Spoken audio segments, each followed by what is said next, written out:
আমাদের আজকের জালসার প্রধান আকর্ষণ প্রধান বক্তা হযরতুল আল্লামা মাওলানা সেলিম হোসেন আজাদি সাহেব হুজুরকে তার মূল্যবান তাকরীর ফরমানোর জন্য বিশেষভাবে অনুরোধ জ্ঞাপন করছি। আসসালামু আলাইকুম। আসসালামু আলাইকুম ওয়া রাহমাতুল্লাহি ওয়া বারাকাতুহু।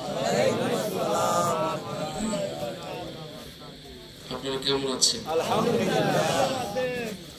আলহামদুলিল্লাহ ভালো আছি।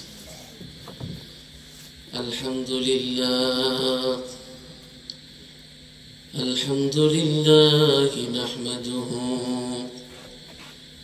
ওয়া নাস্তাঈনুহু ونستغفره ونعوذ بالله من شرور أنفسنا من يهد الله فلا مضل له ومن يضلله فلا هادي له ونشهد أن لا إله إلا الله وحده لا شريك له ونشهد أن سيدنا وحبيبنا ومولانا محمدا عبده ورسوله الذي أرسله بالحق بشيرا ونذيرا وداعيا إلى الله بإذنه وسراجا منيرا فقد قال الله تعالى في كلامه المجيد والفرقانه الحميد أعوذ بالله من الشيطان الرجيم بسم الله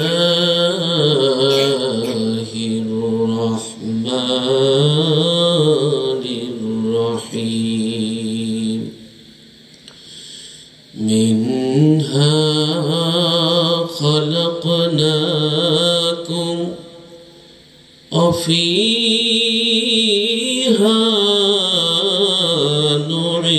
نعيدكم ومنها نخرجكم تارة أخرى وقال تعالى في آية أخرى يا أيها الإنسان ما غرك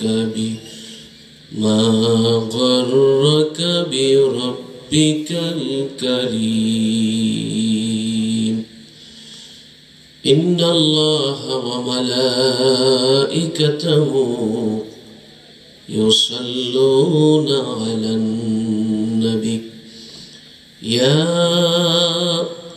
أيها الذين آمنوا صلوا عليه وسلموا تسليما اللهم صل على محمد وعلى آل محمد كما صليت على إبراهيم وعلى آل إبراهيم إنك حميد مجيد اللهم بارك على محمد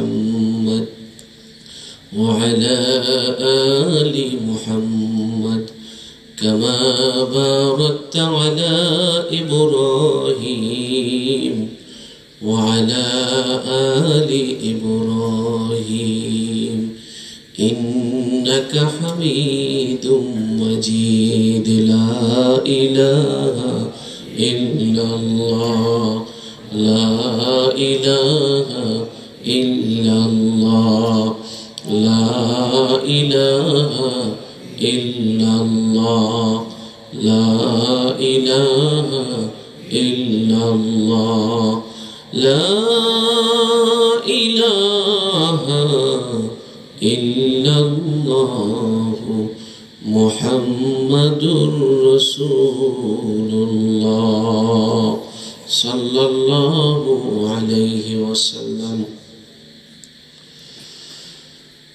সকল মৃত্যুবাসীদের রূহের মাগফিরাত কামনার্থে 25তম বার্ষিক ইসলামী জলসা 2025 এর আজকের মোহতারাম সভাপতি জনাব আব্দুল গাফফার মাস্টার সাহেব, সম্মানিত আলোচক আলহাজ হযরত মাওলানা মোহাম্মদ আবু বকর সিদ্দিক হেলালে সাহেব, হেলালে বাংলাদেশ সাহেব, হাফিজ মাওলানা মোহাম্মদ আবু বকর সিদ্দিক সাহেব, হাফিজ মাওলানা মোহাম্মদ রমজান আলী জিহাদি, হাফিজ মাওলানা মোহাম্মদ শিহাবুদ্দিন জিহাদি, হাফিজ মাওলানা মোহাম্মদ জাহাঙ্গীর আলম সহ সম্মানিত উলামায়ে কেরাম, সুধীবৃন্দ, পর্দার আড়ালের মা ও বোনেরা, আমার দিন প্রিয় ইসলাম প্রিয় ভাইয়েরা, আমরা মহান আল্লাহর কাছে লাখো কোটি শুকরিয়া আদায় করছি যে আল্লাহ তাআলা জীবনের সমস্ত ব্যস্ততাকে পিছনে ঠেলে একটি কোরআনের মাহফিলে এসে বসতে পেরেছি, আসতে পেরেছি, যে আল্লাহ তাআলা এই সুযোগটুকু আমাদের করে দিলেন। আমরা হৃদয়ের সবটুকুন শ্রদ্ধাকে উজাড় করে দিয়ে আবেগ আপ্লুত কণ্ঠে নত শিরে সমস্বরে সকলে সেই মুনিবের দরবারে শুকরিয়া তান বলছি, আলহামদুলিল্লাহ।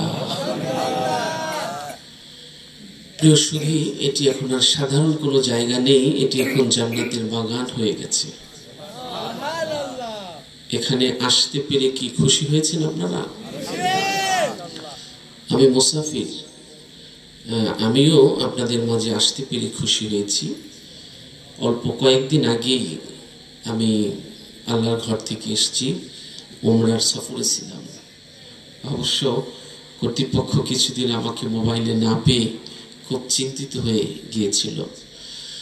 যাই হোক, সবকিছু আল্লাহর রহমত এবং মেহেরবানির কারণেই হয়েছে, আমরা আসতে পেরেছি। তো আমি যতক্ষণ আছি আমার সাথে আপনারা আছেন তো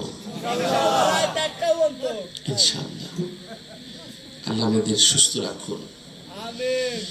প্রিয় সুধী, আমি আজ আলোচনার সূচনা লগ্নে জ্ঞান বিজ্ঞান দর্শন সাহিত্যের অমর রত্ন ভাণ্ডার মহাগ্রন্থ আল কোরআনুল কারীম থেকে দুটি আয়াত আপনাদের মাঝে পড়েছি।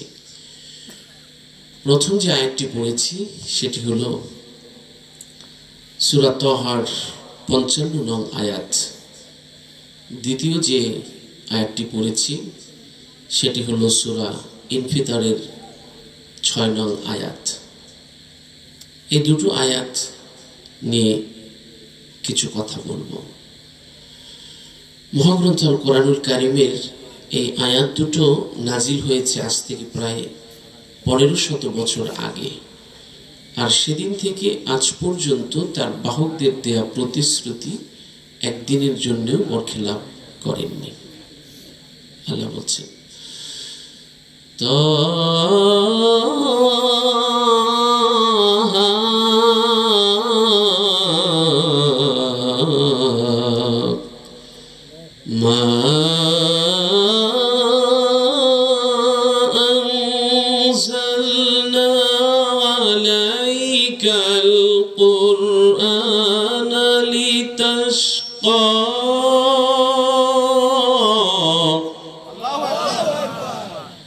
নবী হে, আমি আপনাকে কোন রকম ভাগ্যহত করার জন্য এ কোরআন পাঠাইনি, বরং এ কোরআন পাঠিয়েছি মানবতার ঘাট থেকে গোলামীর বোঝা চিরতরে ঝেড়ে ফেলে দেওয়ার জন্য। সপ্তম শতাব্দীর মানবতার সবচেয়ে নিচের মানুষগুলো এই কোরআনের সংস্পর্শে এসে সভ্যতার সবচেয়ে দামি মানুষে পরিণত হয়েছিল। আল্লাহ বলছেন যে এই কোরআন হলো নূর, আলো, শিফা। وَنُنَزِّلُ مِنَ الْقُرْآنِ مَا هُوَ شِفَاءٌ وَهُدًى وَرَحْمَةٌ لِلْمُؤْمِنِينَ وَلَا يَزِيدُ الظَّالِمِينَ إِلَّا خَسَارًا। আল্লাহ বলছেন আমি যে কোরআন নাজিল করেছি এটি হলো মুমিনদের জন্য শিফা, নূর, আরোগ্য, সুস্থতা এবং কাফিরদের ধ্বংসের পথ প্রশস্তকারক। নবীজি বলেছেন ইন্না হাযাল কোরআন হাবলুল্লাহি ওয়া হুয়া নূরুল মুবিন ওয়া শিফাউন নাফিউ আকদুল লিমান তুমসিকা বিহি ওয়া নাজাতুল লিমান তাবিয়া। কোরআন হলো পৃথিবীর সবচেয়ে বড় আলো, নূর। এটি হলো মুক্তির চুক্তিপত্র। আর শেফা, এটি হলো শেফা। কোরআন যারা জীবনের সাথে সারা জীবন আঁকড়ে রাখবে এ কোরআন হলো তাদের জন্য মুক্তির চুক্তিপত্র। যারা কোরআন মেনে জীবন পরিচালনা করবে এ কোরআন তাদের জন্য মুক্তির সুপারিশ করবে, এ কোরআন তাদের মুক্তি দেবে। বলুন আলহামদুলিল্লাহ। এটি হলো পৃথিবীর সমস্ত মানুষের জীবন অপারেট করার একটি গাইড বুক। মানুষের জন্য শান্তির রূপরেখা তৈরি করতে হলে কিছু কোয়ালিটি দরকার হয় যা পৃথিবীর কোনো মানুষের মধ্যে নেই, একমাত্র আল্লাহরই সেই যোগ্যতা আছে। তাই মানুষের জীবন পরিচালনার জন্য, ইহকাল পরকালের সাফল্যের জন্য পূর্ণাঙ্গ শান্তির রূপরেখা একমাত্র আল্লাহর পক্ষেই তৈরি করে দেওয়া সম্ভব, আর কোনো মানুষের পক্ষে তৈরি করা সম্ভব নয়। এক নম্বর যে যোগ্যতা দরকার মানুষের জন্য, যদি কেউ শান্তির রূপরেখা তৈরি করে তাহলে এক নম্বর যে যোগ্যতাটি দরকার সেটি হলো মানুষের অ্যানাটমি, ফিজিওলজি, রোগবিদ্যা, রোগ চিকিৎসা, চিন্তা চেতনা, মন মানসিকতা, আবেগ, অনুভূতি, পৃথিবী এবং মহাকাশে যা কিছু আছে এই সমস্ত কিছু সম্পর্কে ওই ব্যক্তির ধারণা থাকতে হবে। এখন আপনারা বলেন এই পৃথিবীতে এমন একজন ব্যক্তি কি আছে যে মানুষের অ্যানাটমি, ফিজিওলজি, রোগবিদ্যা, রোগ চিকিৎসা, চিন্তা চেতনা, মন মানসিকতা, আবেগ, অনুভূতি, পৃথিবী এবং মহাকাশে যা কিছু আছে সকল সম্পর্কে ধারণা সম্পন্ন কোনো মানুষ কি আছে পৃথিবীতে? নেই। আল্লাহ বলছেন এই এক নম্বর যোগ্যতা আমার আছে। কি সেটি? والله يعلم ما في السماوات وما في الأرض والله بكل شيء عليم।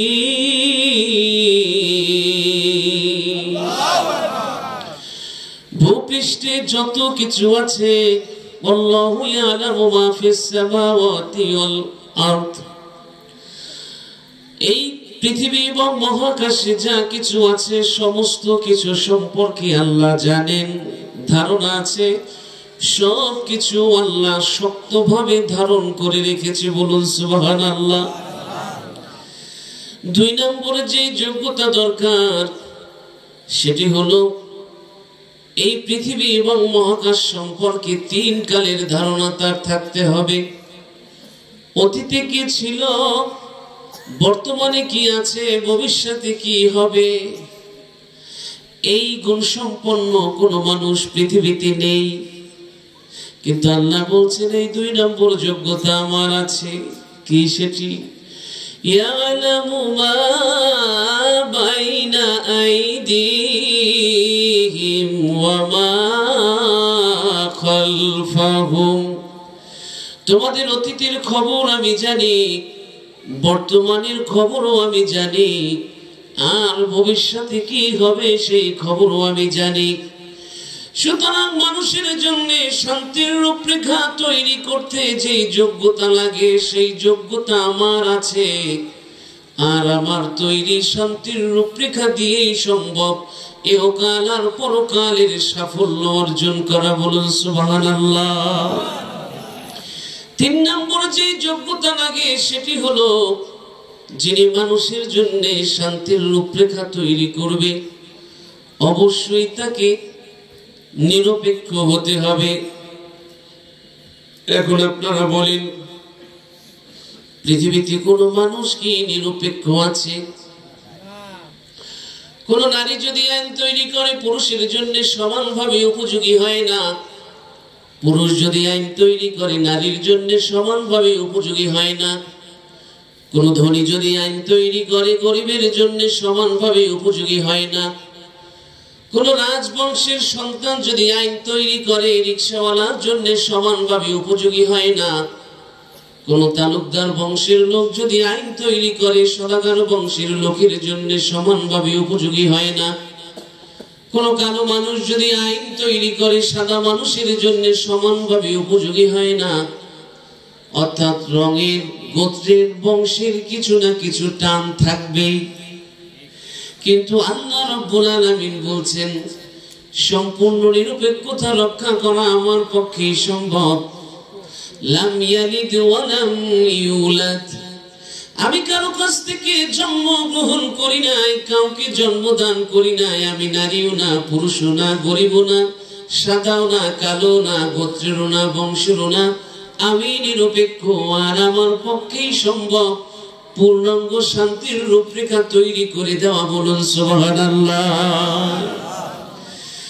মানুষের জন্য শান্তির রূপরেখা তৈরি করতে 4 নম্বর যে যোগ্যতা লাগবে সেটি হলো যিনি মানুষের জন্য আইন তৈরি করবে, জীবন বিধান তৈরি করবে, তাকে অবশ্যই স্থায়ী হতে হবে। পৃথিবীতে দেখা গেছে কেউ আসে 9 বছরের জন্য, কেউ আসে 15 বছরের জন্য, কেউ আসে 5 বছরের জন্য, কেউ আসে 4 বছরের জন্য। একজন একটা বিধান তৈরি করে যায় আর একজন এসে সেটাকে বাদ করে দেয়। এভাবে করে চলতে থাকে পৃথিবীর শেষ দিন পর্যন্ত। চলমান শান্তির রূপরেখা কারো পক্ষে তৈরি করা সম্ভব হয় না। কিন্তু আল্লাহ রাব্বুল আলামিন বলছেন আমি যে শান্তির রূপরেখা তৈরি করে দিয়েছি এটি সকল কালের, সকল যুগের, সকল গোত্রের, সকল বংশের, সকল সময়ের, সকল পরিবেশের মানুষের জন্য উপযোগী। কারণ হলো আল্লাহু লা ইলাহা ইল্লাহু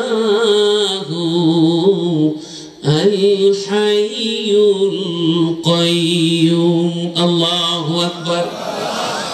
আল্লাহ বলছেন আমি ছাড়া কোনো মাবুদ নেই।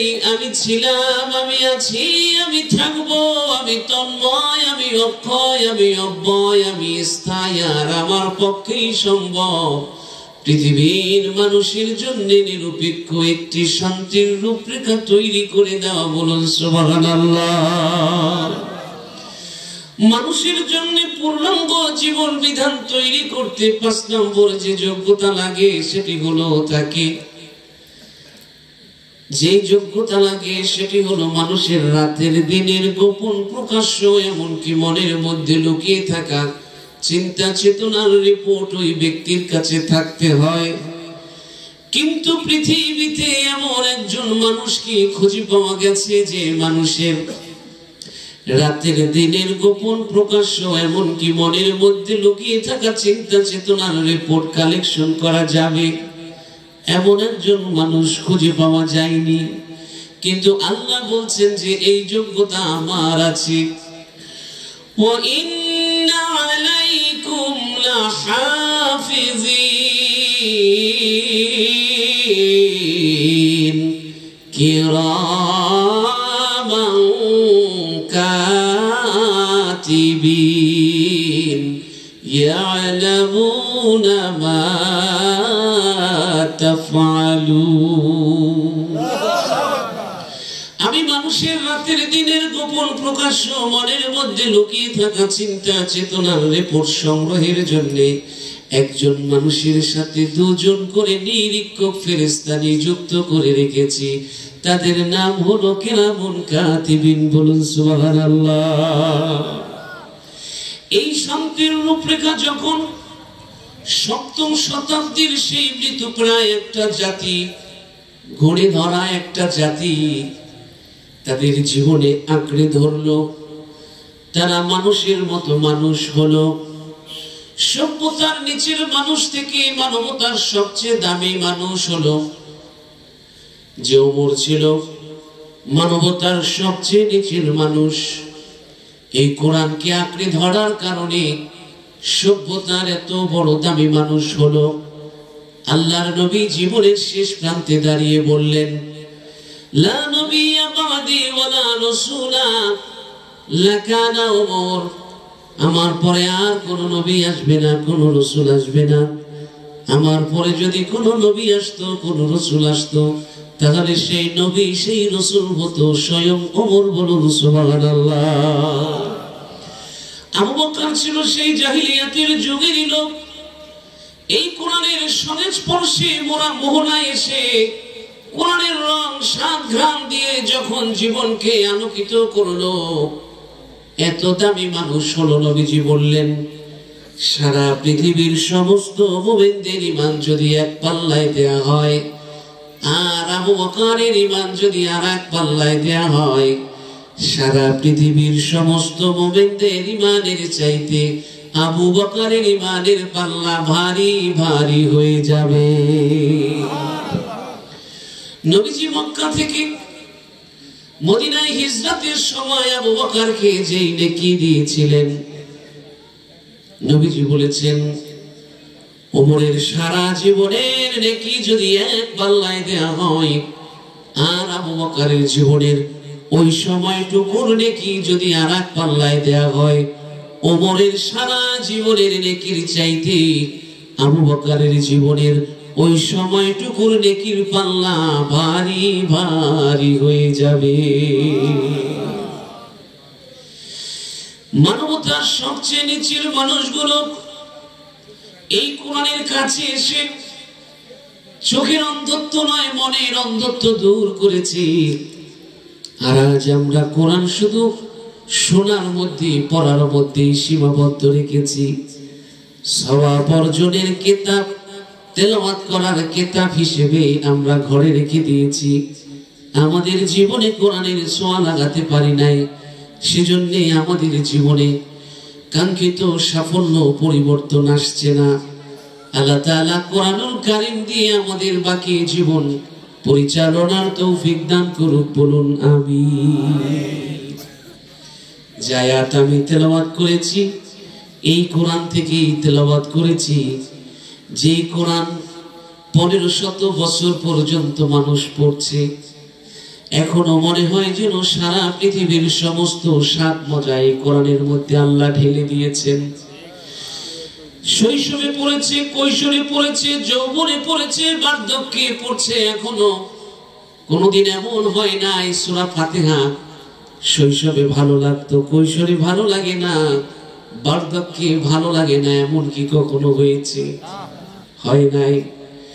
এই কোরআন এমন একটি গ্রন্থ, এই কোরআনের সাথে মানুষের হৃদয়ের অদৃশ্য এক বন্ধন আল্লাহ রাব্বুল আলামিন দিয়েছেন। মানুষ কোরআন ছেড়ে দিয়ে যেন মন চাই জীবন না চলে, না চালায়। সেজন্য আল্লাহর রাসূল 63 বছর পর্যন্ত, জীবনের শেষ দিন পর্যন্ত সতর্ক করেছে। আল্লাহ তাআলা কোরআনুল কারীম দিয়ে সতর্ক করেছে, আর বলেছে, বান্দা, তোমার এই জীবনটা ক্ষণিকের জীবন, অল্প সময়ের জন্য মেহমান করে তোমাকে পাঠানো হয়েছে পৃথিবীতে। একদিন তুমি ছিলে না, আজ আছো, আবার একদিন তুমি থাকবে না। কিন্তু কোথায় ছিলে, কোথায় আছে, আবার কোথায় আছো, আবার কোথায় যাবে, সবগুলো কেন বান্দা দুনিয়ার মোহে পড়ে তুমি ভুলে আছো? কি ছিল তোমার, কিছুই ছিল না। মিনহা খলাকনাকুম ওয়া ফীহা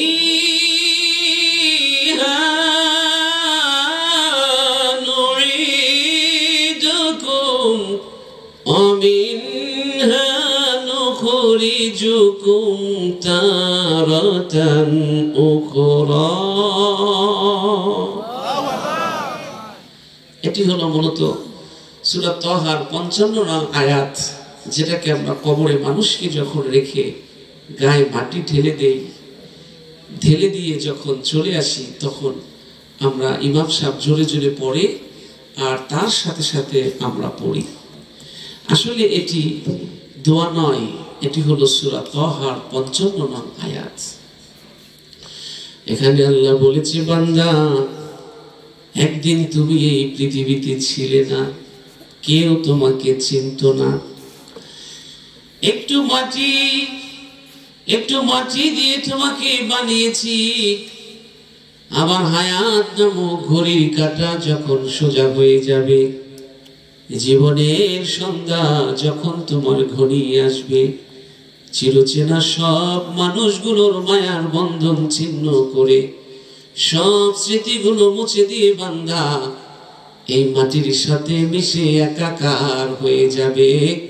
আবার এখান থেকেই তোমাকে উঠানো হবে, এই মাটির সাথে মিশে যাবে। এই মাটির সাথে মিশা থেকে কেউ রক্ষা পায়নি। তুমিও পৃথিবীর কোথাও গিয়ে পালাতে পারবে না। যত বড় সাম্রাজ্য তুমি করো না কেন, সমস্ত সাম্রাজ্য ফেলে দিয়ে ওয়াকুল্লুহুম আতিহি ইয়াউমাল কিয়ামাতি ফারদা, সব কিছু রেখে শূন্য হাতে আমার সামনে তোমাকে দাঁড়াতে হবে। কেউ তোমার সাথে আসবে না, কেউ তোমার সাথে কবরে তোমার সাথে থাকবে না। একাই পৃথিবীতে তোমাকে পাঠিয়েছি, আবার একাই আমার কাছে আসতে হবে। আমার ভাইরা, আপনারা দেখবেন এই যে আপনাদের স্টেশন, রেল স্টেশন, প্রতিদিন এই অঞ্চলের বহু মানুষ রেল গাড়িতে করে ঢাকায় নিয়ে যাওয়া হয়। আবার কিছু মানুষ এই স্টপেজে নামিয়ে দেওয়া হয়। তেমনি আল্লাহ রাব্বুল আলামিন সারা পৃথিবীতে প্রতিদিন কিছু প্রাণ দিয়ে যান, আবার সারা পৃথিবী থেকে কিছু প্রাণ প্রতিদিন তিনি নিয়ে যান। আপনার আমার নামের তালিকা আজরাইলের হাতে দেওয়া আছে। ওই তালিকা থেকে যখন আপনার আমার নামটা মুছে যাবে, সাথে সাথে সে আজরাইল দরজা নক করবে। যখনই দরজা নক করবে, সাথে সাথে বের হয়ে আসতে হবে এক কাপড়ে। আর গাঁঠুরি গোছানো যাবে না, আর ব্রিফকেস গোছানো যাবে না, সাথে করে আর কিছু নেওয়া যাবে না। ঠিক না বেটি? আল্লাহ বলছেন, আইনামা তাকুনু ইউদরিকুমুল মাউতু ওয়ালাউ কুনতুম ফি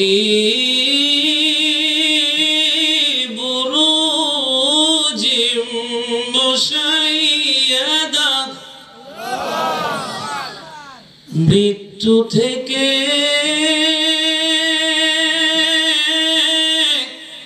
পালাও যত, মৃত্যু তোমায় ধরবে ঘিরি। শুধু আকাশ পানে বন্ধ বন্ধু যদি পালাও তুমি লাগিয়ে সিঁড়ি। মৃত্যুর হাত থেকে পালানোর জন্য কোনো সিঁড়ি দিয়ে যদি পালাতে চান তাহলে কি পালানো যাবে? পালানোর পথ কি কারোর চেনা আছে, জানা আছে? জানা নেই। জীবন এবং মৃত্যু খুব কাছাকাছি থাকে। যে কোনো সময় আপনার জীবন থেমে যেতে পারে, যে কোনো সময় আমার জীবন থেমে যেতে পারে। এই যে মঞ্চে বসে আছি, এখান থেকে উঠে বাড়ি পর্যন্ত নাও যেতে পারি। এমন মানুষ এখানে থাকতে পারেন যার কাপড়ের কাপড় যেন কোন বিলে তৈরি হচ্ছে। এমন মানুষ আমরা থাকতে পারি যার কাপড়ের কাপড় তৈরি হয়ে এই এলাকার কোন দোকানে যেন চলে এসেছে, শুধু বাড়িতে আসতে বাকি। এমন মানুষ আমরা থাকতে পারি যার আজকের এই রাতটাই হবে পৃথিবীর জীবনের শেষ রাত, আর আগামীকালকের রাতটা হবে তার কবরের প্রথম রাত। এই রাতটা যদি পৃথিবীর জীবনের শেষ রাত হয়, আগামীকালকের রাতটা যদি কবরের প্রথম রাত হয়, ওই কবরে কেমন করে কাল একা পড়ে থাকবেন কখনো কি ভেবেছেন? সাথী নাই রে, বাতি নাই রে, সাথী নাই ওই কবরে কেমনে রে থাকবা একা ভাই। নাই দরজা নাই জানালা, আরে নাই রে আলো বাতাস, মাটির নিচে মাটির বাড়ি নাম্বার 127। মানুষ কবরে কেমনে একা থাকে আমার বুঝে আসে না। আমি একটা বই লিখেছি, কবর দেশের খবর নিয়ে যাও। ওই বইটি লিখতে গিয়ে আমি গভীর রাতে, এই বইটি প্রায় 6-7 সংস্করণ হয়েছে, এবার আরো অনেক সমৃদ্ধ করেছি বইটি। এই বইটি লিখতে গিয়ে গভীর রাতে আমি অনেকবার থেমে গেছি। মাটির মানুষের শেষ দিনটির কথা লিখতে গিয়ে, কবরের প্রথম রাতের কথা লিখতে গিয়ে, পৃথিবীর শেষ বিদায়ের কথা লিখতে গিয়ে, বিদায়ের শেষ চিঠির কথা লিখতে গিয়ে, নিজের চিরচেনা এলাকা শেষ দিনের মতো ছেড়ে যাওয়ার সেই মুহূর্তগুলোর কথা লিখতে গিয়ে আমি বারবার থেমে গেছি। মানুষ কেমন করে একা থাকে, মিছে দুনিয়ার পিছে শুধু ঘুরে বেড়াচ্ছে। এই যে দেখেন, আপনি ভাবছেন যে আপনাকে ছাড়া কিছুই চলে না, এটা ভুল। এখন নিঃশ্বাস বন্ধ হয়ে যাক না, দেখবেন সবকিছুই চলবে। শুধু আপনাকে সবাই মিলে এই কবরস্থানে এসে রেখে যাবে। ধীরে ধীরে সবাই আপনাকে ভুলে যাবে, আপনার খবর আর কেউ নেবে না। বন্ধু আমারে শূন্য জীবনে যত কাটিয়েছি পারি, যেখানে যাহারে জড়িয়ে ধরেছি সেই চলে গেছে ছাড়ি। আমার এই হাতে কোদাল ধরিয়া কঠিন মাটির তলে কত স্বজন যে গাড়িয়া দিয়েছি নাওয়ায় চোখের জলে। মোর স্বজনেরা ঘুমিয়ে আছে ওইখানে তরুসায়, গাছের শাখারা স্নেহের মায়ায় লুটিয়ে পড়েছে গায়। জোনাকি মেয়েরা সারা রাত জাগি জ্বালিয়ে দেয় আলো, ঝিঝিরা বাজায় ঘুমের নুপুর, কত যেন বেশি ভালো। কত মানুষকে নিজের হাতে কোদাল দিয়ে কবর করে, কাঁধে করে, কাপড়ের কাপড় চোখের পানি দিয়ে ভিজিয়ে রেখে এসছেন। তার কোনো হিসেব আছে? সংখ্যা জানা আছে? কেউ গুনতে পেরেছেন যে আপনার জীবনে কত মানুষকে আপনি দেখেছেন শেষ বিদায় নিতে? নাই। একটা প্রজন্ম আপনি দেখেছিলেন এই এলাকায় এসে, ধীরে ধীরে সেই প্রজন্ম নিঃশেষ হয়ে গেছে, এক এক করে সবাই চলে গেছে। খুব গুরুত্বপূর্ণ কথা, হৃদয়ের কান দিয়ে শুনতে হবে। তো তারা সবাই চলে গেছে, মাটির সাথে মিশে একাকার হয়ে গেছে। একটু মাটি দিয়ে তৈরি করা হয়েছে, মাটির সাথে তারা মিশে গেছে। এই মাটি যদি গ্রহণ না করত এদেরকে, তাহলে এত লাশ আমরা কোথায় রাখতাম? এই বাংলাদেশে কোনো জায়গা থাকতো আর বসবাস করার মতো? 200, 300, 400 বছরের যত মৃত মানুষ স্তূপ করে রাখতে রাখতে একটু মাটি দিয়ে তৈরি করা হয়েছে এবং বলা হয়েছে মাটির সাথে মিশে যাবে। যার এই পৃথিবীতে এক মুঠো মাটি নেই, এক মুঠো মাটির মালিকানা যার নামে রেকর্ড নাই, তাকেও কবরস্থানের মাটি প্রত্যাখ্যান করে না। আর যার হাজার হাজার একর সম্পত্তি আছে, তাকেও 3.5 হাতের বেশি জায়গা দেয় না। ঠিক না বেটি? এই এলাকায় রাস্তার পাশে যত দামি দামি জমির মালিক এই কবরস্থানে শুয়ে আছে, দামি দামি বাড়ির মালিক এই কবরস্থানে শুয়ে আছে। আজ তাদের নামে 100 জমি কি আছে? নাই। আপনার আমার যা কিছু আছে সব একদিন রেখে চলে যেতে হবে। সব কিছু থাকবে, আমি থাকবো না। আমি মেহমান, মালিক না। মেহমান এসে যেভাবে থাকে না, চলে যায়।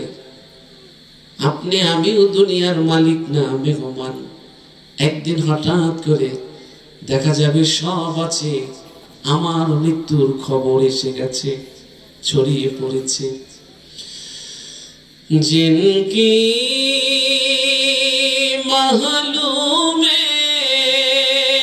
हजारा रंगों की फानूस थी,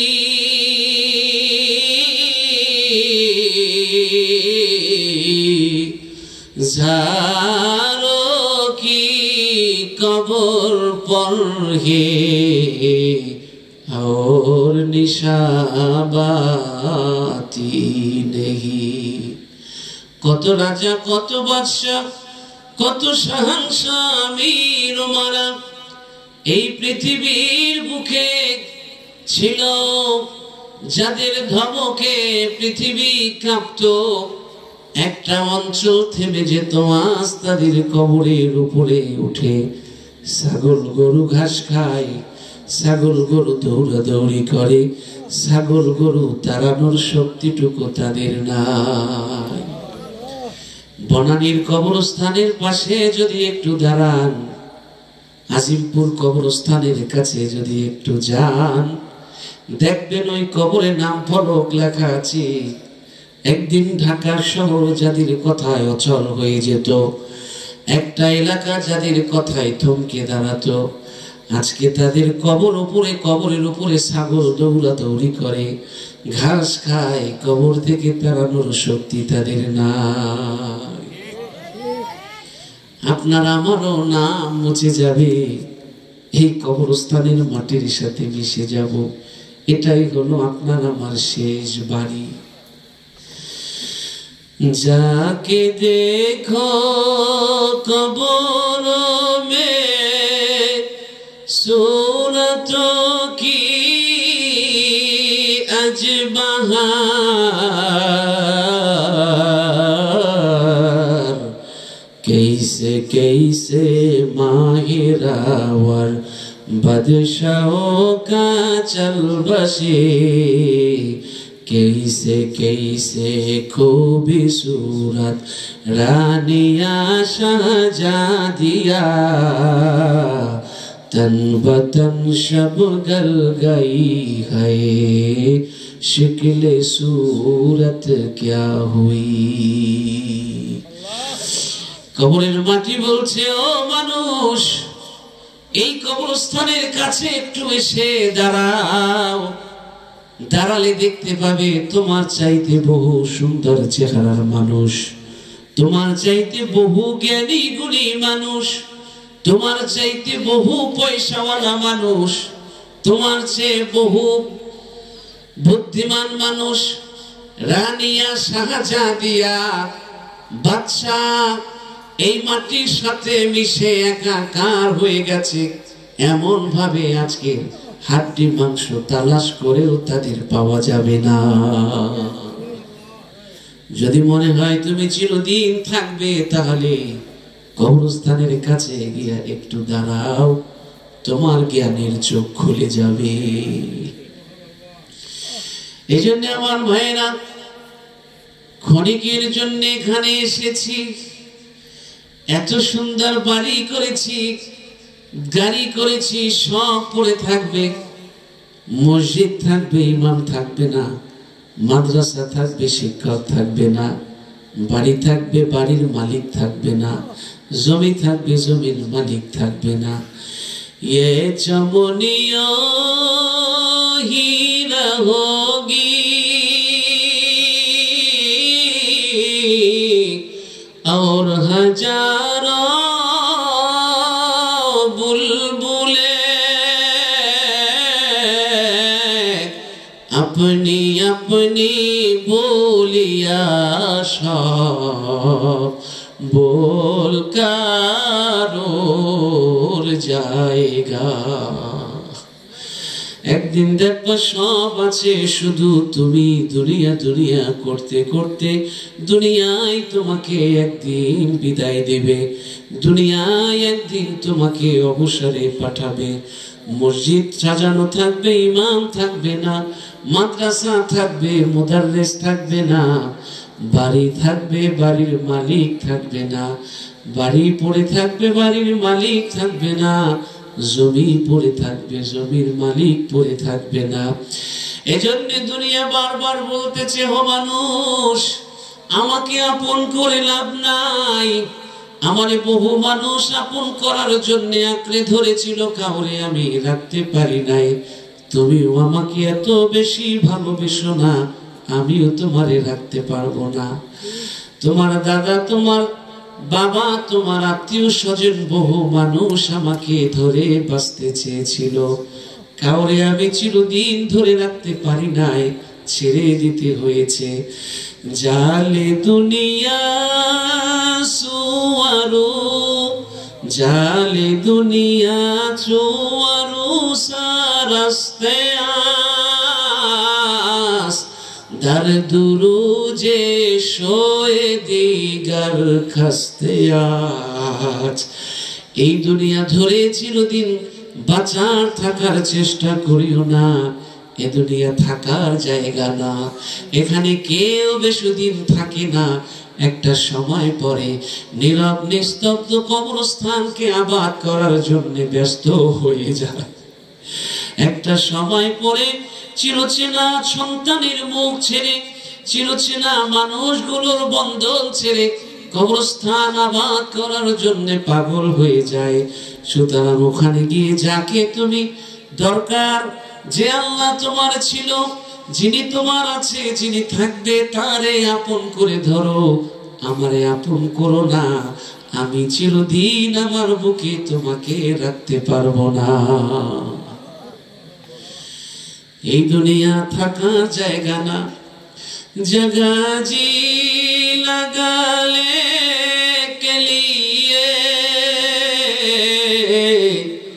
जगह जी लगा ले के लिए, ये दुनिया नहीं है इबारत की जगह है, तमाशा नहीं है। এই দুনিয়া তামাশা করার জায়গা না, আনন্দ ফুর্তি করার জায়গা না। এই জায়গা হলো পরকালের সঞ্চয় করার একটা জায়গা। এই জায়গা হলো পরকালের সম্বল তৈরি করার জায়গা। সুতরাং এই জায়গায় বসে তোমাকে পরকাল কামাই করতে হবে, ঠিক না বেটি? কিন্তু আমরা তো মৃত্যু ভোলা মানুষ হয়েছি, পরকাল ভোলা মানুষ হয়েছি। মনে করছি চিরকাল এখানে থাকবো, এই বাড়ি গাড়ি চিরদিন ভোগ করব। সেটা সম্ভব কিনা বলে? সম্ভব না। বিদায়ের শেষ চিঠি যখন চলে আসবে, স্বেচ্ছায় হোক অনিচ্ছায় হোক, এই জায়গা আপনারে ছেড়ে দিয়ে, আপনার ছেড়ে দিয়ে চলে যেতে হবে এক না ফেরার দেশে। এখানে কেউ চিরদিন থাকতে পারে না। নিঃশ্বাস যখন বন্ধ হয়ে যাবে, মাটির নিচ দিয়ে, মাথার নিচ দিয়ে সাথে সাথে বালিশটা সরিয়ে দিবে। মাথার নিচ দিয়ে বালিশটা সরিয়ে দেবে, মুখটা সাদা কাপড় দিয়ে ঢেকে দিবে, চোখ দুটো চেপে বন্ধ করে দিবে, মুখ চেপে বন্ধ করে দিবে, আর বলবে, হে ঘরের মালিক, এই ঘরের মানুষগুলোর জন্য চিরদিন এই চোখ দিয়ে অশ্রু ঝরিয়েছ, আজ চিরদিনের জন্য এই চোখ বন্ধ হয়ে গেল। আজকের থেকে আর এই ঘরের মানুষগুলো তুমি দেখতে পারবে না। মুখ চেপে বন্ধ করে দিবে, আর আপনজনেরা বলবে, হে ঘরের মালিক, এই ঘরের মানুষগুলোর সুখের জন্য কত বাকবিতণ্ড করেছো, কত ঝগড়া বিবাদ করেছো, এই মানুষগুলোর সাথে কত কথা বলেছো। আজ এই মুখ চিরদিনের জন্য বন্ধ হয়ে গেল। আজকের পর থেকে এই মুখ দিয়ে আর কারো সাথে কথা বলতে পারবে না। নিঃশ্বাস বন্ধ হওয়ার সাথে সাথে মুখ বন্ধ করে দিবে, চোখ চেপে বন্ধ করে দিবে, মাথার নিচ দিয়ে বালিশটা সরিয়ে দেবে, দামি দামি সব পোশাক খুলে নেবে, ঘড়ি খুলে নেবে, সব খুলে নিয়ে চিরচেনা সাদা কাপড় দিয়ে জড়িয়ে দিবে, চতুর্দিকে সংবাদ ছড়িয়ে দেবে। মৃত্যুর সংবাদ শুনে ছেলে আসবে, ছেলে এসে বলবে, বাবা, চিরদিন তুমি বটগাছের মতো ছায়া দিয়ে রেখেছো, সারা জীবনের সব অর্জন তুমি আমার জন্য রেখে কোথায় রওনা দিয়েছো? তুমি ছাড়া কে আমাকে দেখবে, ছায়া দিবে কারে আমি বাবা বলে ডাকবো? মেয়ে খবর শুনে দৌড়ে আসবে, মেয়ে কাঁদবে আর বলবে, বাবা, আমার সন্তান অসুস্থ হলে তুমি পাগলের মতো ছুটে যাইতা, আমার সন্তানগুলোকে কোলে পিঠে মানুষ করেছ। ও বাবা, কিছুই তো তুমি বলে গেলে না। তুমি এই যে নীরব হয়ে, নিস্তব্ধ হয়ে কিছু না বলেই চলে গেলে, বাবা, কে আমারে দেখতে যাবে, কারে আমি বাবা বলে ডাকবো? আমি অসুস্থ হলে কে পাগলের মতো ছুটে যাইবে? বাবা, তুমি কিছুই তো বলে গেলে না।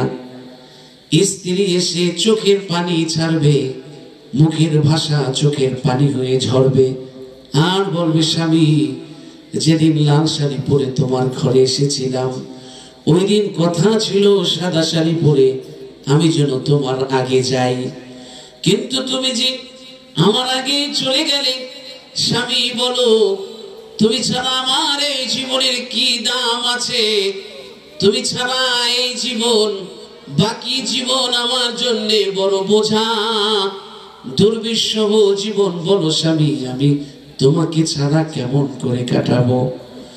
কেঁদে কেঁদে লাশের কাছ থেকে স্ত্রীও চলে যাবে, মা আসবে, মা বারবার বুক চাপড়াতে থাকবে, বারবার মূর্ছা যাবে আর বলবে, বাবা বল, কেন চুপ করে আছো? আমারে মা বলে একটা ডাক দে। আমার যা কিছু আছে সব বেচা বিক্রি করে তোরে আমি ডাক্তার দেখাবো।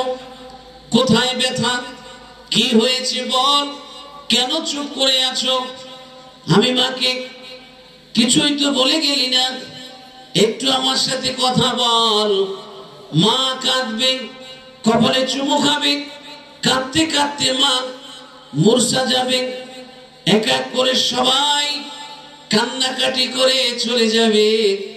এই লাশটা কেউ বাড়িতে নিয়ে একটা রাত পাহারা দিতে রাজি হবে না, গ্রহণ করতে রাজি হবে না। এই লাশটা শুধু কবরের মাটি ছাড়া আর কেউ গ্রহণ করতে চাইবে না। আপন আপন ভাবেন, আপন আপন ভাবেন যাদেরকে, একটা রাত এই লাশটা কেউ ঘরে রাখবে না। যদি তাই হয় তাহলে মনটাকে একটু বুঝান। আমার সাথে দেখা নাও হতে পারে জীবনে, মনটাকে একটু বুঝান। মন, আমি কার জন্যে বাঁধলাম রে বাড়ি ঘর, যারে আমি আপন ভাবলাম,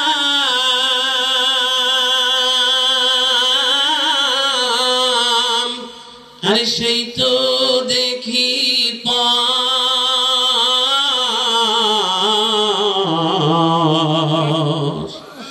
আমি কার জন্যে বাঁধলাম রে বাড়ি ঘর। মনকে একটু বুঝান, এই ঘর কার জন্য বেঁধেছেন? এই ঘর যে ছাড়া লাগবে, এই বাড়ি যে ছাড়া লাগবে, এই এলাকা যে ছাড়া লাগবে, এই চেনা মানুষগুলো যে একদিন মুখ ফিরিয়ে নেবে, সবাই যে চলে যাবে। আরে খাট পালঙ্ক বাড়ি গাড়ি, টাকা পয়সা জমিদারি,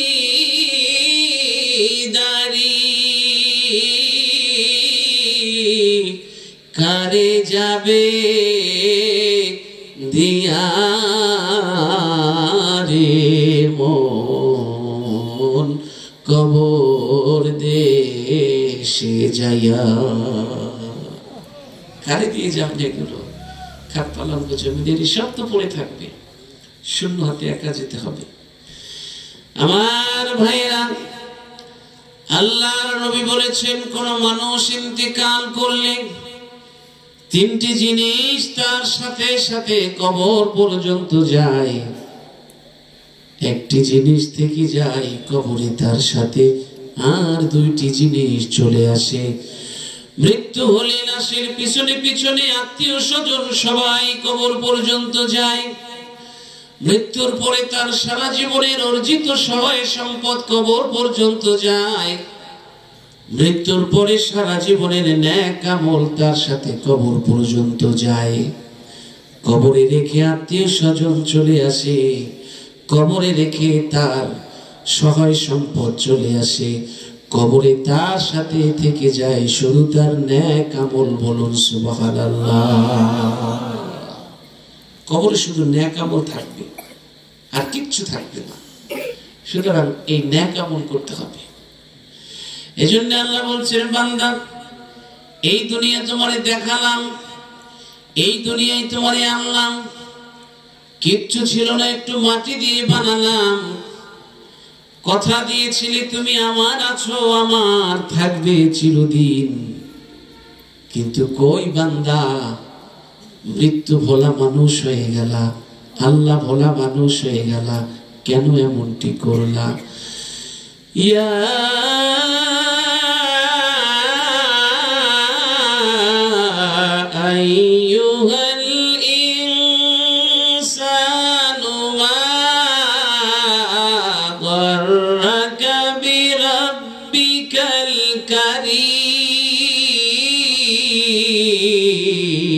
الكريم الله أكبر আরো জোরে আল্লাহু আকবার আপনারা কি ঘুমিয়ে পড়েছেন মনে হয় আল্লাহ রাব্বুল আলামিন বলেছেন কে তোমাকে আমার মতোই মহামহিম দয়াময় মহিমাময় প্রতিপালক সম্পর্কে বিভ্রান্ত করলো ভুল বুঝালো যে কারণে এখন আমাকে জানো না আমাকে মানো না আমাকে বুঝো না আমাকে খোঁজো না আমাকে জানো না আমাকে ডাকো না তুমি তোমার রাস্তা ধরে চলছো আমার রাস্তা তুমি ছেড়ে দিয়েছো হারিয়ে ফেলেছো কেন এমনটি করলে বলো কি দেইনি তোমাকে আমি ওয়াল্লাযী খলাকাকুম মা ফিল আরদি জামিআ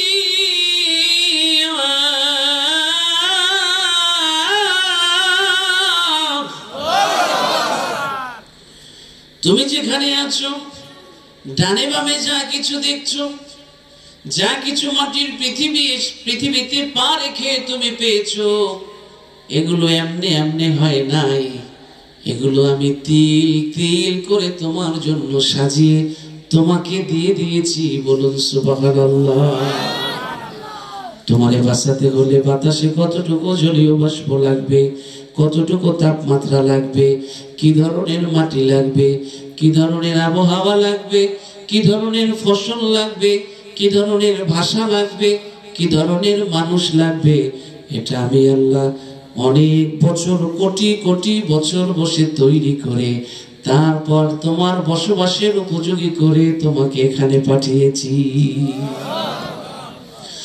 ওয়াল্লাহু আখরাজাকুম মিন বুতুনি উম্মাহাতিকুম লা তা'লামুনা শাইআ وجعل لكم السمع والأبصار والأفئدة মায়ের পেট থেকে যখন পৃথিবীতে তোমাকে নামিয়ে দিয়েছিলাম বড় অসহায় ছিলে হাঁটতে পারতে না কারোর সাথে কথা বলতে পারতে না খাবার চাইতে পারতে না এই অসহায়ত্ব দুর্বলের মুহূর্তে আমি আল্লাহ তোমাকে ভাষা শিখিয়েছিলাম ট্যা করে কাঁদো এই কান্নাই হলো তোমার ব্যথার ভাষা ক্ষুধার ভাষা কষ্টের ভাষা তোমার মায়ের অন্তরে আমি দরদ লাগিয়ে দিয়েছি তুমি কাঁদলে তোমার মায়ের অন্তরে দরদ লাগবে তিনি বুঝবেন তোমার ক্ষুধা লেগেছে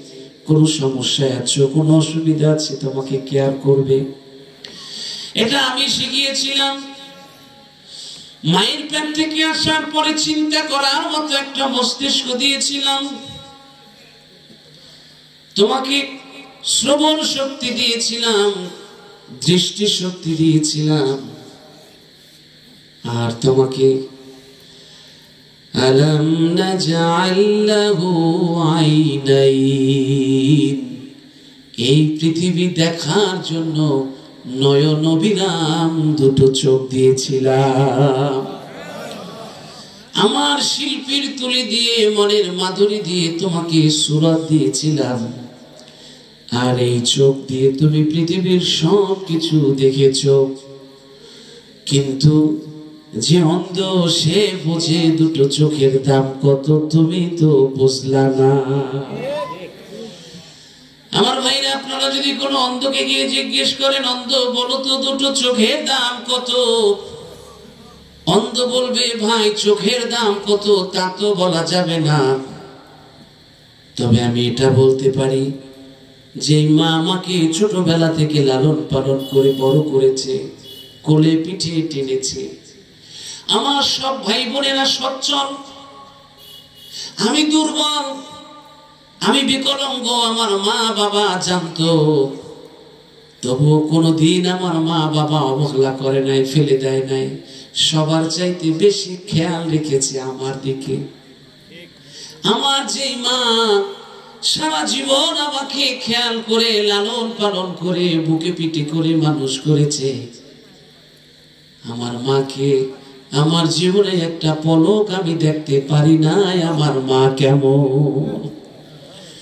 আমার মাকে যখন মাটি দেওয়ার জন্য গোরস্থানে নিয়ে যাওয়া হচ্ছিল, আমি চিৎকার করে করে কেঁদেছি আর বুক ফাটা কান্না দিয়ে আকাশ বাতাস ভারী করেছি আর বলেছি, আল্লাহ, যেই মা পেটে ধরেছে, যেই মা কোলে পিঠে মানুষ করেছে, এই দুনিয়াতে ওই মাকে তো দেখা হলো না, কিয়ামতের দিন আমি আমার মাকে কেমন করে চিনবো। আমি চিৎকার করেছি, তবু আমার মাকে এক পলক দেখার সুযোগ আমি পাই না। কোন অন্ধকে জিজ্ঞেস করেন, যদি অন্ধ বলো তো দুটো চোখের দাম কত? অন্ধ বলবে দুটো চোখের দাম কত, তা তো বলতে পারবো না, কিন্তু আমার কতগুলো সন্তান আছে, বাচ্চা আছে, আমারে বাবা বলে ডাকে, আমি ওদেরকে বুকে জড়াই নেই, মাথায় হাত বুলাই, ওদেরকে আমি যত্ন করি, পরিচর্যা করি, কিন্তু আমার সন্তানগুলো কেমন, একটা বারের জন্যেও আমার একটা সন্তানকে আমি দেখতে পারি না। ছোট্ট থেকে আমার কোলে যে সন্তানগুলো বেড়ে উঠেছে, বড় হয়েছে, আমি শুধু আমার সন্তানদের ঘ্রাণ নিয়েছি, স্পর্শ করেছি, মাথায় হাত দিয়েছি, ওরা কেমন তোমরা দেখতে পেয়েছো, আমি দেখতে পাই না। আল্লাহ বলছেন, তোমার নয়ন বিরাম, দুটো চোখ দিলাম, সব কিছু দিলাম। আল্লাযী খালাকাকা ফাসাওয়াকা ফাআদালাক ফি আইয়ি সূরাতিন মা শাআ রাক্কাবাক। সব কিছু দিছি, শুধু আমি সৃষ্টি করি নাই, সুগঠিত করেছি, সুসামঞ্জস্য করেছি, সুঠামো করেছি, সুবিন্যস্ত করেছি। যেখানে যেটা দিলে ভালো লাগে সেখানে আমি সেটা দিয়েছি, দিয়ে তোমারে আমি আল্লাহ তৈরি করেছি। ও বান্দা, আমি তোমাকে সব কিছু দিয়েছি, সেই আমাকে তুমি কেমনে ভুলে গেলা? এই দুনিয়া দেখাইলাম আমি তোমাকে, তোমার পৃথিবী দেখার জন্য দুটো চোখ দিলাম, পৃথিবীর স্বাদ গ্রহণ করার জন্য একটা জিহ্বা দিলাম, জিহ্বার মধ্যে 3000 প্রকার টেস্টিং ফ্যাক্টরি দিলাম, পৃথিবীর সব মানুষের সাথে কথা বলার জন্য 6000 ভাষা দিলাম, আর 2টা ঠোঁট দিলাম, সবার সাথে সব সম্পর্ক করলা, আর আমার এই বান্দা তুমি কেন ভুলে গেলা? দুনিয়ার মানুষকে কখনো ষোলোয়ানা আপন করা যায় না, দুনিয়ার মানুষ কখনো ষোলোয়ানা আপন হয় না। সন্তান একদিন কথা শুনলে 5 দিন সরে না, স্ত্রী 3 দিন কথা শুনলে 2 দিন সরে না, ভাই বোনেরা স্বার্থের সুতায় টান পড়লে দূর হয়ে যায়। এরপরে মা অনেক সময় ভাইদের কথা মতো পর হয়ে যায়। যাকে আপন করলে কখনো পর হয় না, তিনি হলেন রব্বুল আলামিন। পৃথিবীর মানুষকে খুশি করা সবচাইতে কঠিন কাজ, আর আল্লাহকে খুশি করা হলো সবচাইতে সহজ কাজ। আল্লাহকে খুশি করলে তিনি কখনো পর হন না। তাই আজকের থেকে কবরে গিয়া যারে লাগবে, মিজানে যারে লাগবে, হাসরে যারে লাগবে, পুলসিরাতে যারে লাগবে, তার সাথে সম্পর্ক করতে হবে। রাজি আছেন কিনা বলেন? কে কে রাজি আছেন হাত তুলে দেখান। লিল্লাহি তাকবীর, লিল্লাহি তাকবীর, লিল্লাহি তাকবীর। আল্লাহ কবুল করুক, বলুন আমিন। আল্লাহ বলছেন, বান্দা কেমনে ভুলে গেল আমার দেয়া সেই নিয়ামত? ইয়া বনি ইসরাঈল যকুরু নি'মাতি আল্লাতী আন'আমতু আলাইকুম ওয়া আওফু বিআহদি উফি বিআহদিকুম ওয়া ইয়্যায়া ফারহাবুন। আল্লাহ কেমনে আমার দেয়া নিয়ামতের কথা বলে গেল? একটু স্মরণ করো সেই নিয়ামতের কথা যা আমি তোমাদেরকে দিয়েছি। আর তোমরা রূহের জগতে যে প্রতিশ্রুতি অঙ্গীকার আমার দিয়েছিলাম সেই অঙ্গীকার রক্ষা করো, তাহলে আমিও যত অঙ্গীকার করেছি আমিও সব প্রতিশ্রুতি রক্ষা করবো বলেছে। রূহের জগতে সমস্ত নবী রাসূলদের রূহ এবং আমাদের সবার রূহ, যত মানুষ এসেছে যত মানুষ আসবে, একাত্র করে আল্লাহ জিজ্ঞেস করেছিলেন, আলাস্তু বিরব্বিকুম, আমি কি তোমাদের রব হতে পেরেছি? তখন সমস্ত রূহ চুপ ছিল। মুহাম্মদ সাল্লাল্লাহু আলাইহি ওয়াসাল্লামের রূহ বলেছিল বালা। তখন সমস্ত রূহগুলো বলেছিল, আল্লাহ আমরা তো তোমাকে ছাড়া কাউকে চিনি না, কাউকে জানি না, কাউকে খুঁজি না, কাউকে বুঝি না, আমরা তোমার আছি, তোমার থাকবো চিরকাল। ওই যে রূহুর জগতে কথা দিয়ে এসেছি, এরপর মাটির পৃথিবীতে এসে যখন বুঝতে শিখেছি, তখন মসজিদ ছেড়েছি, তার দরজা ছেড়েছি, তার দিন ছেড়েছি, তার কোরআন ছেড়েছি, তার নবীর আদর্শ ছেড়ে দিয়ে মনসাহী জীবনে ছুটে চলছি মরিচিকার পিছনে, নিরুদ্দেশ্যের উদ্দেশ্যে। কিন্তু ওই দিন বুঝবো যখন মৃত্যুর বিছানায় পড়ে যাব, ওই দিন বুঝলে আর কাজ হবে না। মৃত্যুর বিছানায় যখন শুয়ে পড়বো তখন দেখবো যে সারা জীবনে যা কামাই করেছি সবগুলো হলো জঙ্গল। আচ্ছা, সারা জীবন নামাজ পড়ার পর যদি একসময় ধরা পড়ে যে এই জীবনে যে নামাজ পড়েছি এই নামাজে উঁচু ছিল না, তাহলে কি নামাজ হবে? কোনো নামাজ হবে না।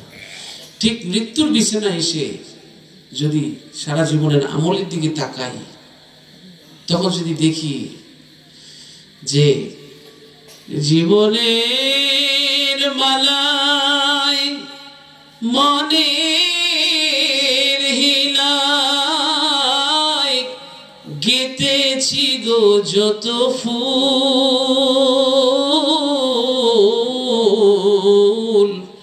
মৃত্যু বিছানায় এসে দেখি যে সবই করেছি ভুল। তখন সেই ভুল কি আর সংশোধন করার সুযোগ আছে? থাকবে না। এই জন্য আমার ভাইরা, আল্লাহ বলছেন আমার নিয়ামতের কথা স্মরণ করো, আর বান্দা আমারে ভুলে যেও না, আমার অঙ্গীকার পূরণ করো। আমি আল্লাহ তোমাকে দেওয়া সমস্ত অঙ্গীকার পূরণ করব। বলুন সুবহানাল্লাহ। ভয় পেও না, আমি অঙ্গীকার পূরণ করতে পারি, আমার কাছে সবকিছু আছে।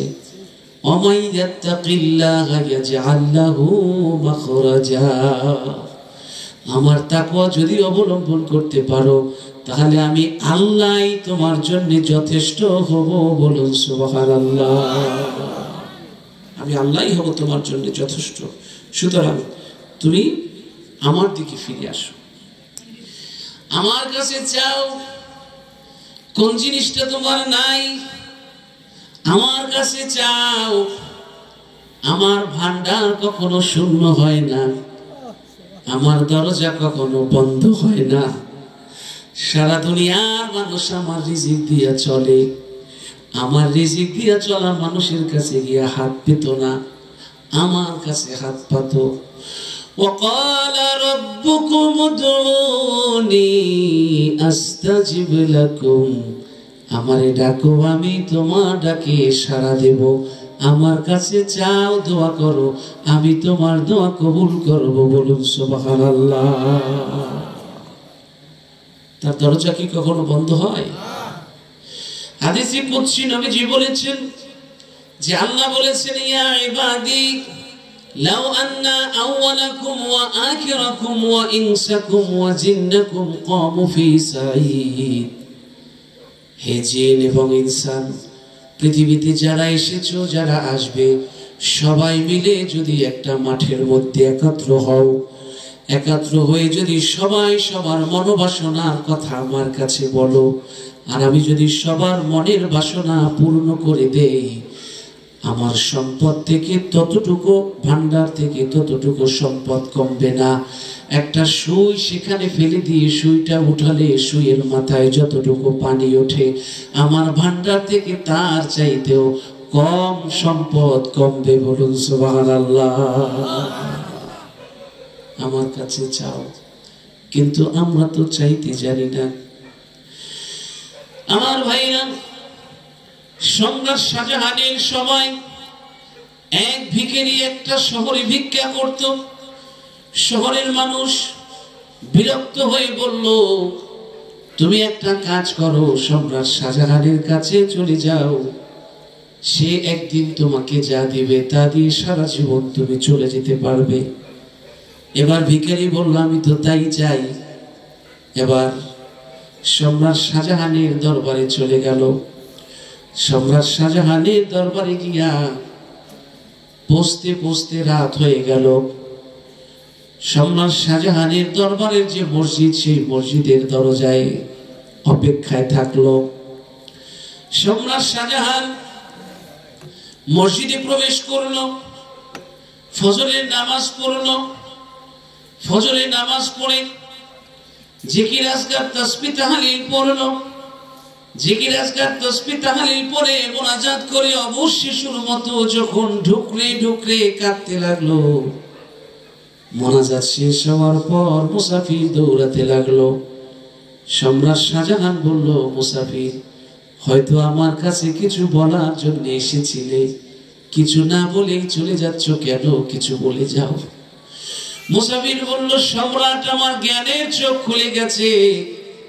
সম্রাট শাহজাহানের মতো সম্রাটেরা যে সম্রাটের কাছে ভিক্ষের ঝুলি নিয়ে বসে থাকে হাত পাতে, সম্রাট শাহজাহানের মতো সম্রাটেরা যে সম্রাটের কাছে অবশ শিশুর মতো কাঁদে।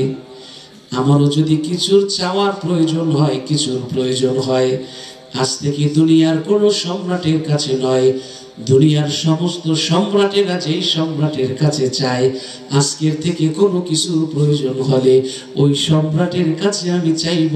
বলুন সুবহানাল্লাহ। কিন্তু আমরা তো চাইতে জানি না, চাইও না। কেমনে আমাদের ভাগ্য খুলবে, কেমনে আমাদের পরিবর্তন হবে ভাগ্য?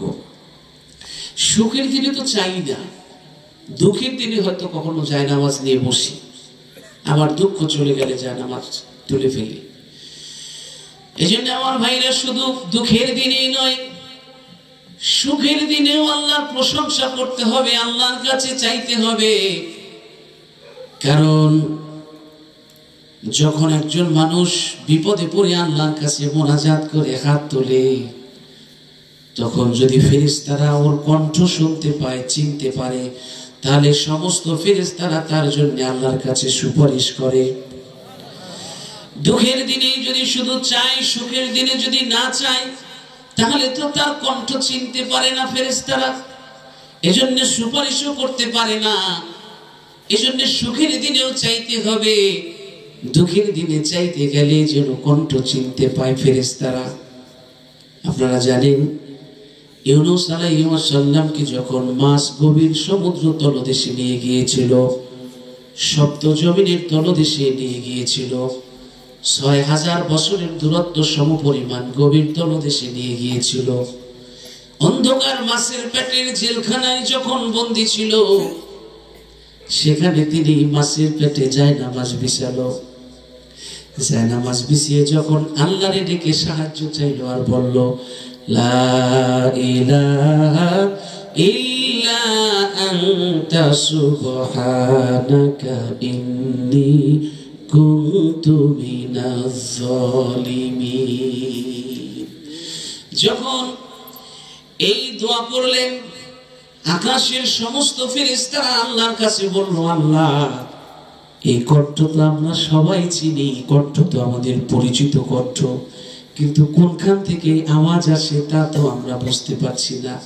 তখন আল্লাহ বলল, মাছের পেটে বহুদূর বন্দী অবস্থায় আছে ইউনূস আলাইহিস সালাম।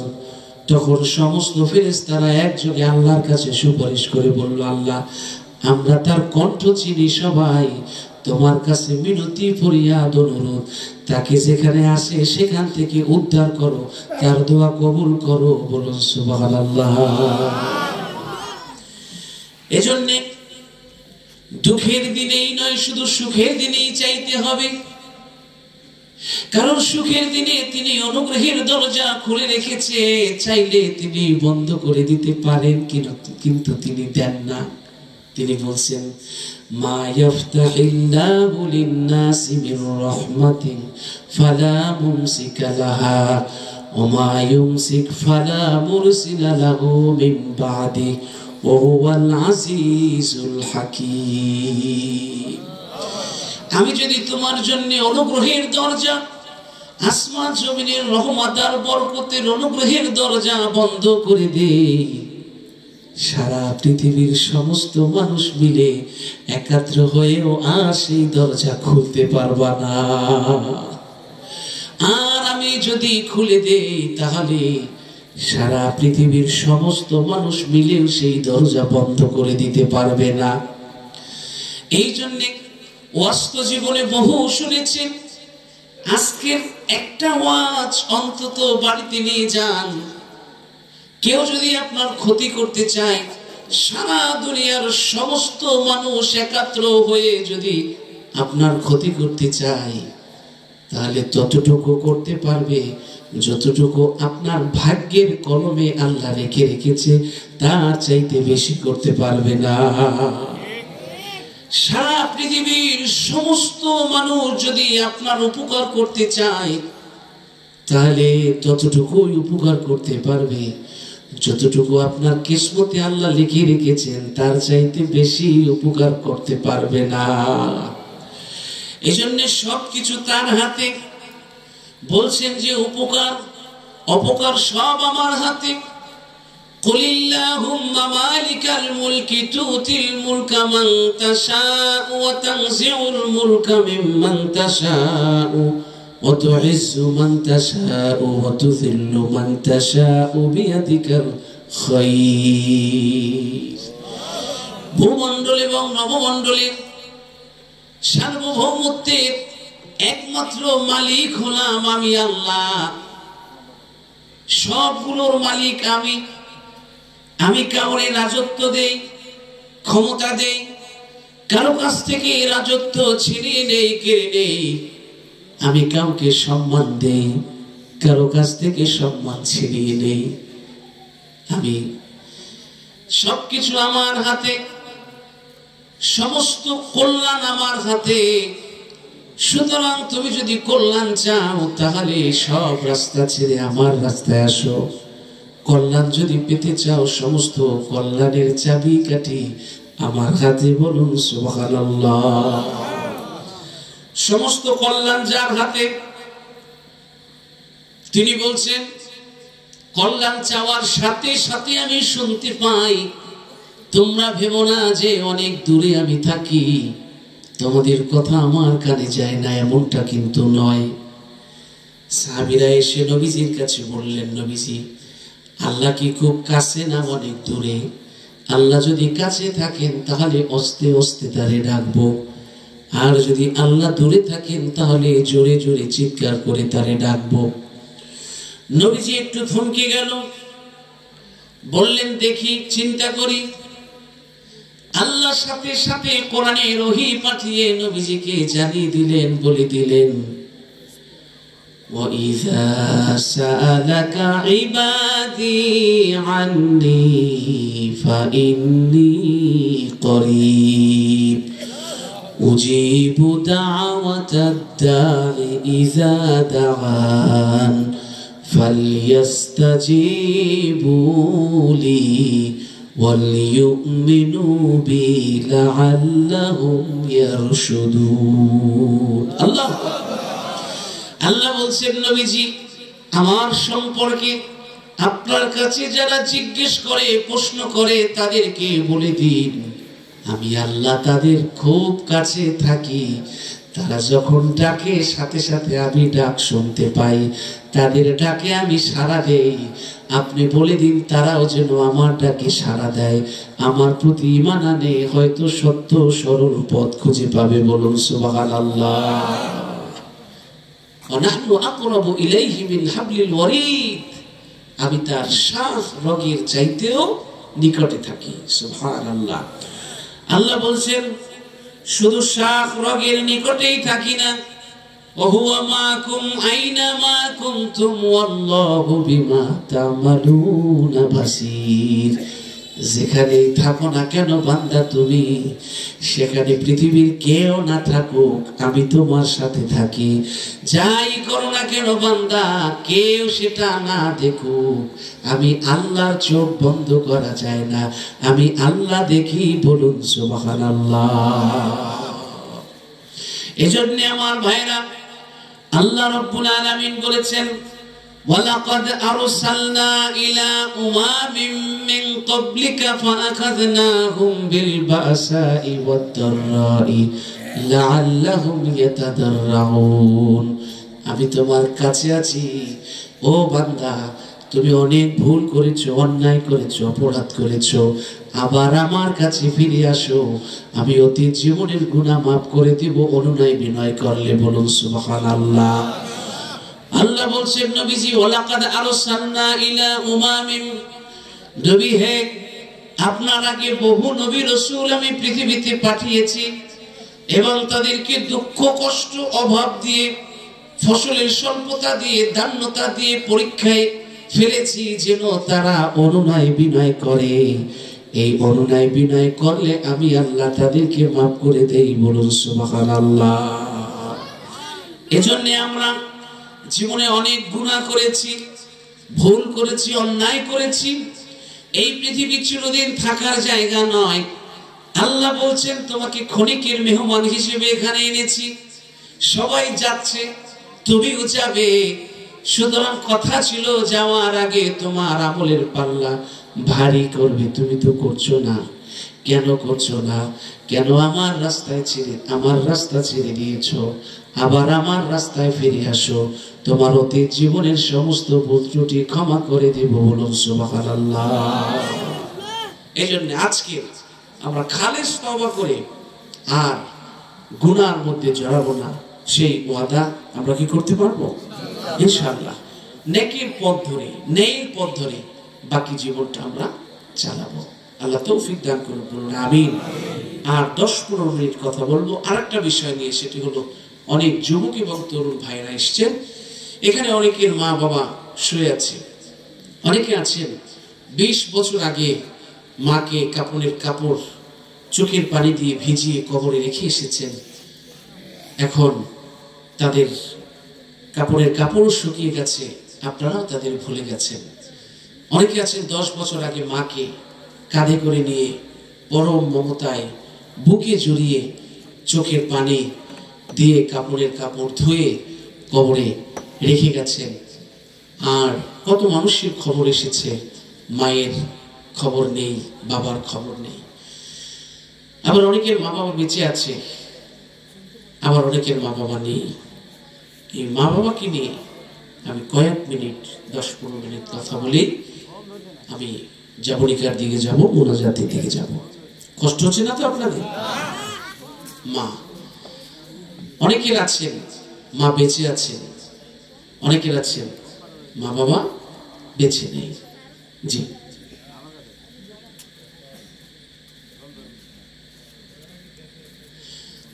তো এই আমরা মায়ের সাথে বাবার সাথে কখনো অসৎ আচরণ করব না, মায়ের সাথে বাবার সাথে সদাচরণ করব। কারণ এই পৃথিবীতে এসে সবার আগে মাকে দেখেছি। আমার ভাইরা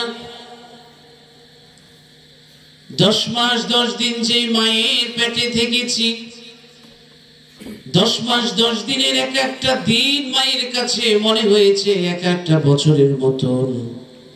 সন্তান যত বড় হতে থাকে মায়ের কষ্ট তত বাড়তে থাকে।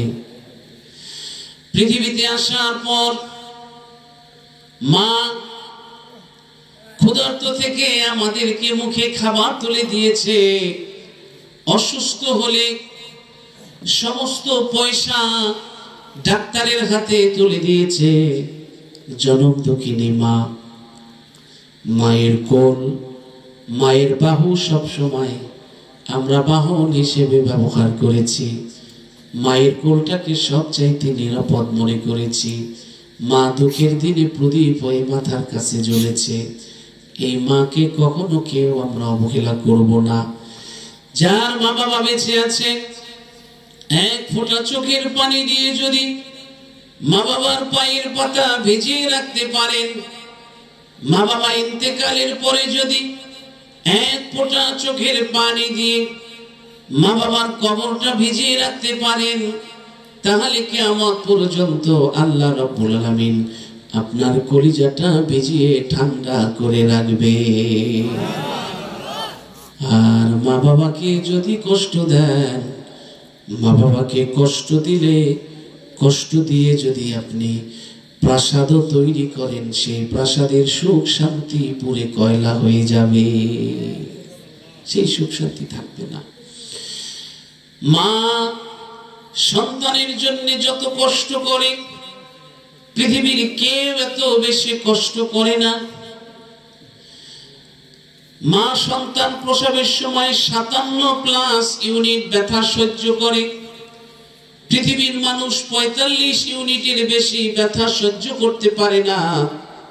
এই 45 ইউনিট ব্যথার পরিমাণ হলো একটা মানুষের শরীরের 20টি হাড় যদি একাত্রে ভেঙে দেওয়া হয়, 20টি হাড় একাত্রে ভেঙে গেলে যত কষ্ট পায়, ঠিক মা যখন সন্তান প্রসব করে তখন 20টি হাড় ভাঙা যন্ত্রণা হলো 45 ইউনিট ব্যথা। আর মা যখন সন্তান প্রসব করে তখন 57+ ইউনিট ব্যথা সহ্য করে, যেটা 20টি হাড় ভাঙা যন্ত্রণার চাইতেও বেশি। বলুন সুবহানাল্লাহ। এত কষ্ট যেই মা করে, এই মা ডান হাত দিয়ে পায়খানা প্রসাব পরিষ্কার করে। সন্তান বড় বড় হয়ে এই মাকে ভুলে যায়।